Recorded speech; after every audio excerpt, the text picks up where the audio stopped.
Hey guys, welcome back to the channel. I'm Susie, your creator here, and we're going to go ahead and jump right into this week's projects. So these are just a couple of Dollar Tree clipboards. I've been trying to find ways to, boost sales just a little bit. So lots and lots of smalls to do that. And I'm going to go ahead and cover the front side of these with 2 coats of casement. And I'm going to put some decoupage paper on these. I love decorating these clipboards. I think they're perfect teacher gifts or mom gifts or anything like that. And you can do so many different styles of them. So this paper is this year's Spring Blocks paper. And it's this beautiful teapot with roses. And I'm just going to decoupage it on the front. I always decoupage the same way. I use a starter strip with the Fusion decoupage transfer gel, and then I will mist the paper. I find that just completely eliminates wrinkles and makes it so much easier to work with. And then I just smooth out the wrinkles either lightly with my finger or with my brush. When I get to the top, I'm just going to work it around the clasp there and kind of just cut the paper with the brush, and then I will clean it up after I'm done. So I've got 2 of these, and I'm going to use 2 spring blocks, one from this year's, and then I also have a piece left from last year that has these really pretty birds on it, and the pinks and the corals, and I just love this one. This is the one that came with that big rabbit too last year, and I do have some of last year's and this year's still available on my website. If you're wanting to try one of these, it's susieonthefarm.com.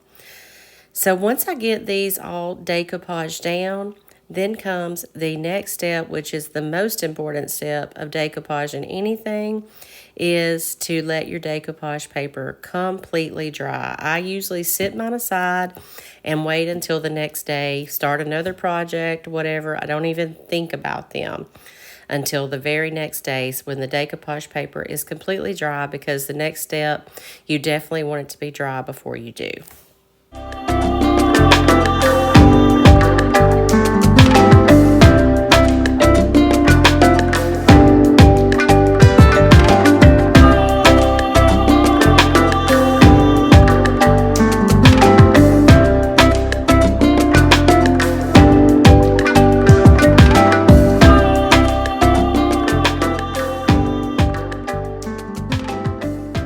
Finally, once the papers are completely dry, I'm going to take this utility knife and just clean up around the clasp, and then take a piece of sandpaper in a downward motion, and get all the excess off of both of these.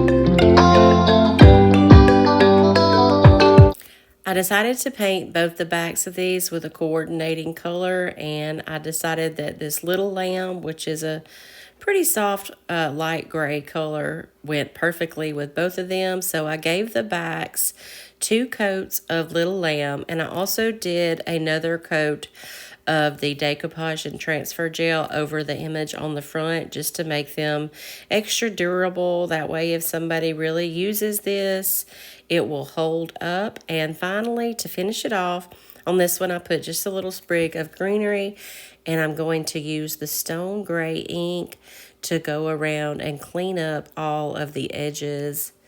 I'm pretty sure that you could order a bunch of these clipboards on Amazon for pretty cheap. I'm going to look and maybe leave a link in the description below, because I really want to make some more.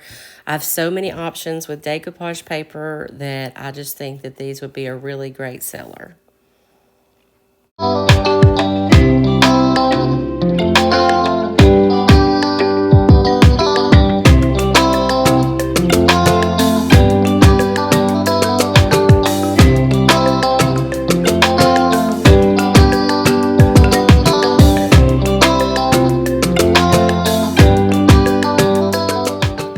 I picked up these bookends at a yard sale. Looks like they were originally like $22. Don't know how long ago. I paid $2 each, or no, $2 for the set. And as you can see, I think there was something sitting on the top that has either been broken off or something, but that's okay. We're going to go ahead and work with these. I have already cleaned them up, pulled all the tags off, and now I'm going to give them 2 coats of Carriage House.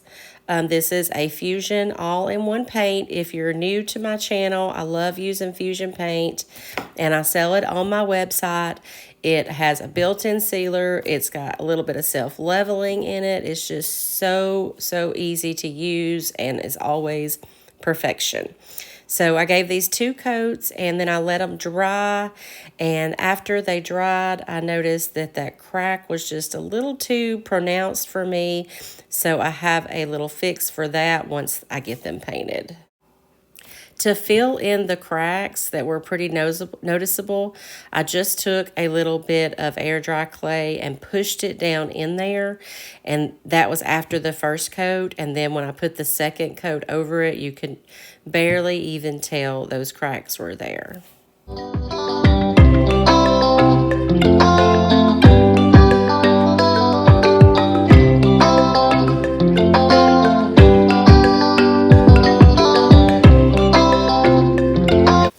Once the 2 coats of paint were dry, I used a little bit of antique gold metallic paint to paint the book pages. I tried to go in the same motion and leaving some brush marks to mimic, the lines on the book and really make them, the pages, look more like book pages.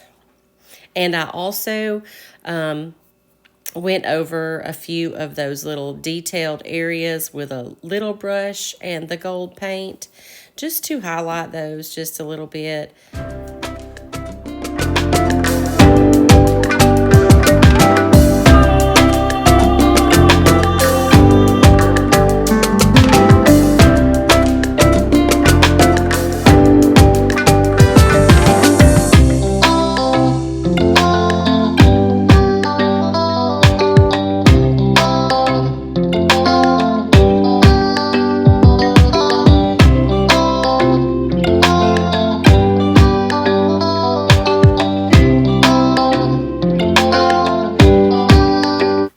These sides would be perfect with these little mushrooms on them. These are from the Millets pages. I have so many of these left and I have used them so much. These transfer books go so far. This is an IOD transfer, and if you've never used one before, they're super easy. You just peel the backing off of your transfer, lay it down on your project, and all of the transfers come with this little tool, and you just rub it and lift as you go to release it onto your project, and it's just that simple. And then you just take the plastic backing or your finger or whatever to burnish in the transfer just to make sure all the edges are stuck down, nothing is lifted up, and it will not come off after that. You do need to seal your transfers, and to do that, I'm going to use some Fusion antiquing glaze. I just felt like these were just a little too bright, and I wanted to really bring out all the details, make them look just a little bit more aged. So I'm going to go ahead and use this glaze over the entire piece. It is a little shiny until it dries fully, but it dries, it's still a little shiny once it dries, but I felt like for this project, it would be great. And I do love how it turned out. I made sure to get the glaze down into all those cracks so it stays down in there and just really gives it an aged look.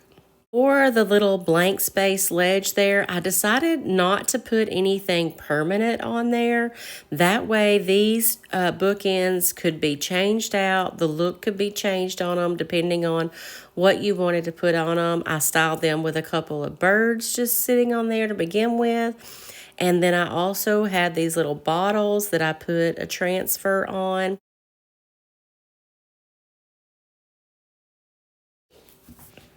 So any way you want to style these up, I think that they would be absolutely precious, and I love how they turned out.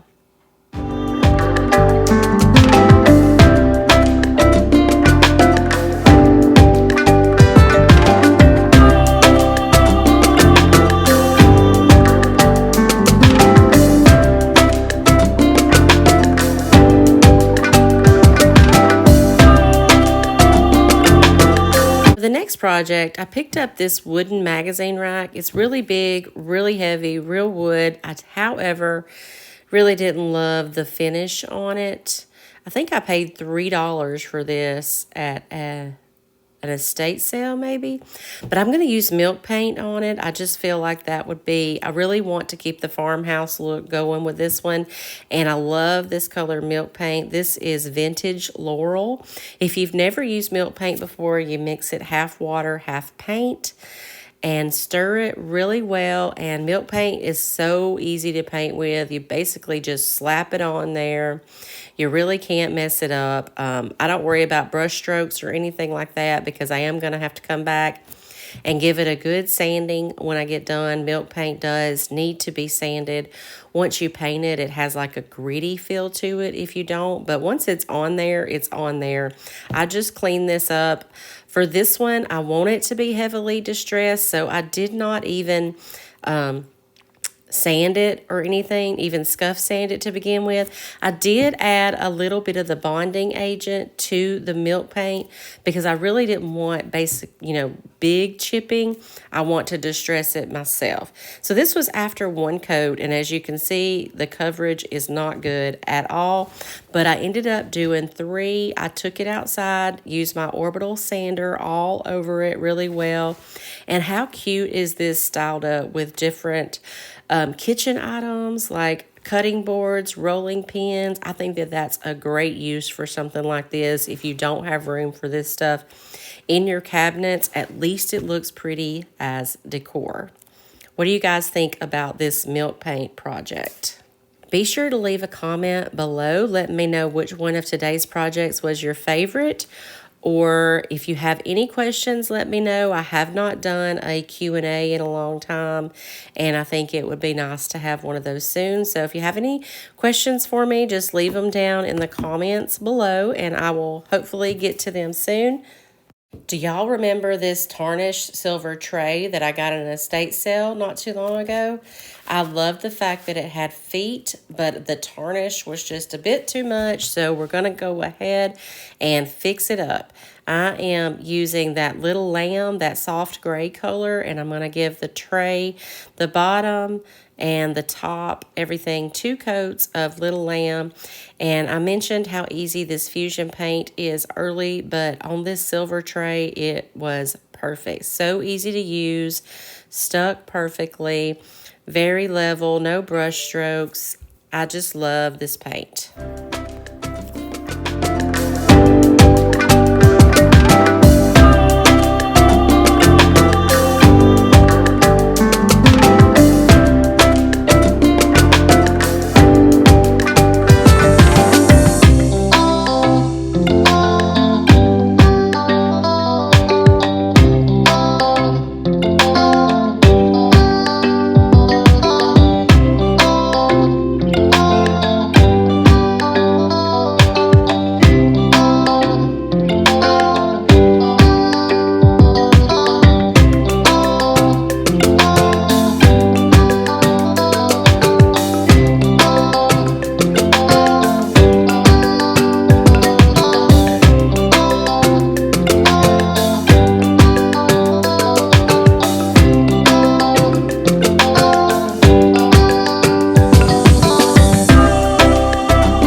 Once the 2 coats of paint had dried, I'm going to use a transfer on it. This is an IOD transfer, and this is called Collage des Fleurs. It's 8 pages of beautiful mix and match florals that you can cut and use how you want. I wanted to use the ivy around the edges, and we have this little detailed area. You can put transfers on areas like that too with lots of bends and turns. You just have to be really careful. Make sure that you hold your paper down where it's supposed to stay and just carefully rub over all the details. There's going to be some cracking in some spots. There's really no way to prevent that. But the great thing about IOD transfers is they can also be distressed and they look just as good cracked as not. So I am I'm putting the ivy around the edges, and instead of using the plastic backing, I'm just using my fingertip to burnish and make sure that all the edges are down really well and that they are not going anywhere. Once I get all the ivy on, then I'm going to use those two really big florals in the center, and you can overlap and layer your transfers too. They can sit right on top of each other and look just as good. They don't look more raised up. You can't tell that they're on top of each other. They're so thin, and that shadow line is so small that you can't see it. Look how gorgeous these big roses are. When you're doing a big transfer like this, I like to start on one end and slowly lift as I'm getting it released onto the paper. That pushes air up underneath the backing as well and helps it release. Just want to make sure you don't go too fast, because if you go too fast, sometimes your paper will move and then you'll get a big crack in your rose that does not look good. Y'all, I've decided that this transfer can go on any color. Every color I have seen this on looks amazing. And this gray is absolutely no exception. It's such a beautiful pop of color. I think this will work great for fall too. It's hard to imagine that I'm already thinking about fall, but when you're a creator, you kind of have to really think about the next season ahead. Once you get your stock built up, you got to start thinking about the next season. For this project, I used clear wax to seal all the transfers in. You do need to seal your transfers, even though the paint doesn't need to be sealed. And this tray turned out gorgeous. Look how beautiful this is. Thank y'all so much for watching today's video. Like I said, don't forget to leave a comment below. Also, give me the thumbs up. That lets YouTube know to share out my videos. Thank you so much for watching, and I will see you again here next week.